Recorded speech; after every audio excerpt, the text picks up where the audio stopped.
If you're wondering whether or not a JR pass makes sense for your Japan trip, this video is for you.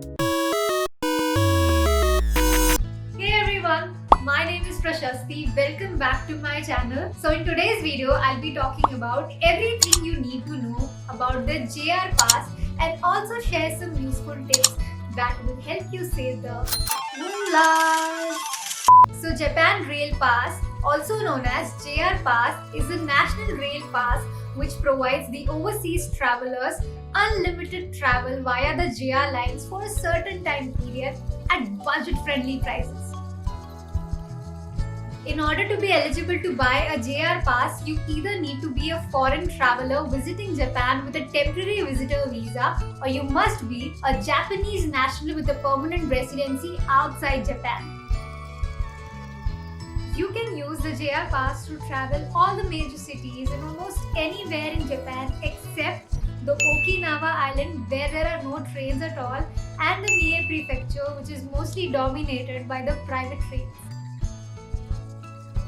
So in case you are traveling to only one specific area, you can book a JR regional pass for that particular area, wherein each pass allows unlimited travel on JR designated trains, buses, and ferries. I have added the link to their official website in the description box below. Make sure to check it out.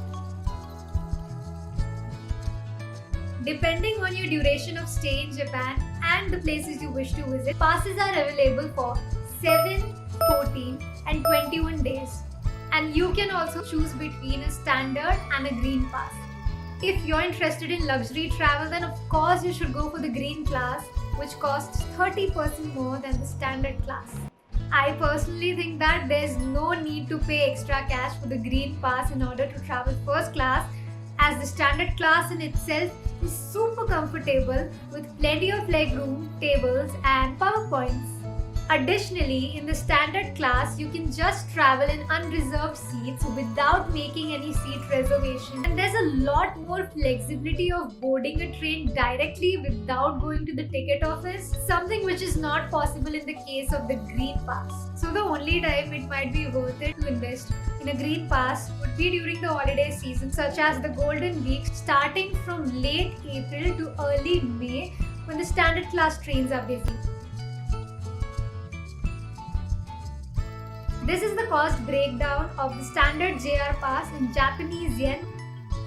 Now coming to the biggest question.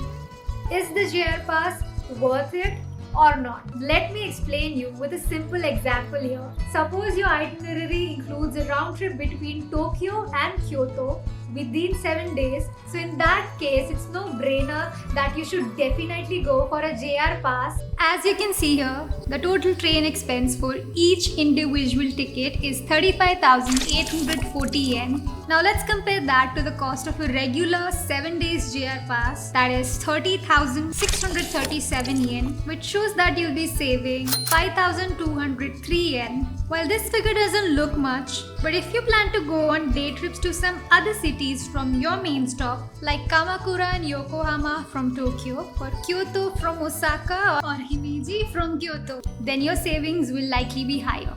Check out the Hyperdia website to figure out whether a JR pass will be worth for your own trip to Japan, or you can also use the JR pass calculator to help you find a good pass for your itinerary. And trains in Japan are not a panacea, so make sure you do your research wisely.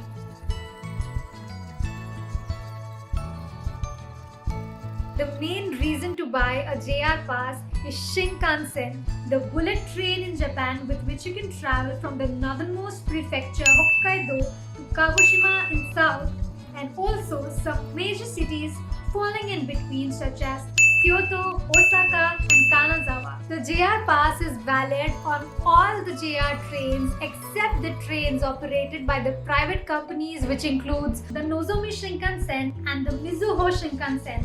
Whether or not to make a reservation for the Shinkansen depends on what time of the day you choose to travel. Let's say you're catching a Shinkansen during peak hours and and during the bank holidays, then you must book your seat just to be on the safer side. But if you're not traveling during these times, then you can use any non-reserved seat just by showing your JR pass at any JR ticket office in Japan with this symbol.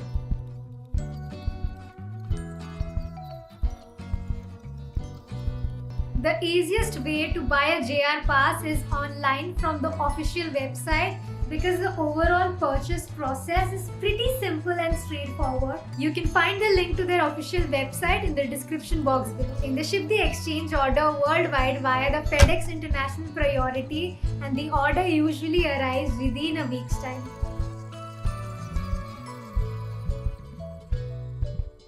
Now keep in mind, you don't actually receive the pass at first, but an exchange order that you'll have to then exchange when you arrive in Japan within 3 months of purchase. So the procedure is quite simple.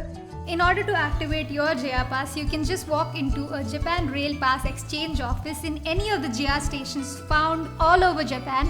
But I would suggest you a better option here, and that is to activate your JR Pass as soon as you arrive at the Narita airport. Just head towards the JR East Travel Service Center located at the station floor of Narita Airport.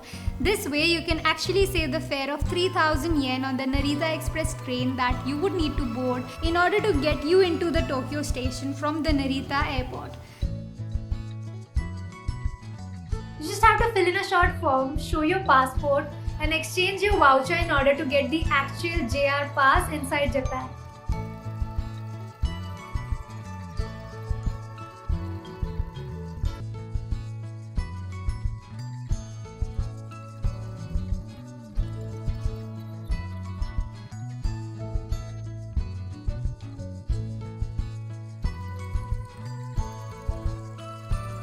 But here's the catch-22. You will actually have to stand in a queue for an hour or sometimes even more before stepping into the JR East Travel Service Center, because just like you, a lot of other people would be there to exchange their vouchers straight away after arriving at the Narita airport. The Japan Rail Pass exchange service also offers two interesting paid services. Number one, the Pocket Wi-Fi, which is nothing but a portable device that will give you unlimited access to high-speed internet no matter where you are in Japan, and also offers access for up to 10 devices. You can rent it for a certain time period ranging between 5 to 45 days. Just make sure to return it before your stay in Japan comes to an end. And number two, meet and greet service that offers you a personal assistant who will help you all throughout your Japan airport services, right from helping you exchange the JR pass, collecting the pocket Wi-Fi, buying a Suica, withdrawing money, to helping you through the airport transit. You don't even need to worry about getting lost in translation, as your personal assistant would be fluent in both English and Japanese language. Please make sure to check out these exclusive services on the official website, the links to which have been provided into the description box below.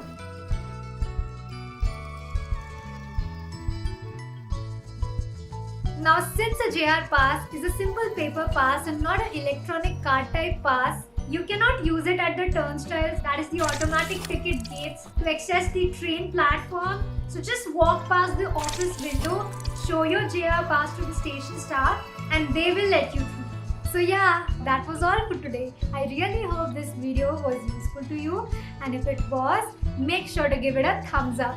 If you have any queries, do follow me on Instagram and DM me. Also, do let me know your experience of using the JR pass in the comment section below. If this is your first time here, make sure to subscribe, hit the bell icon, and do check out my Japan series as well.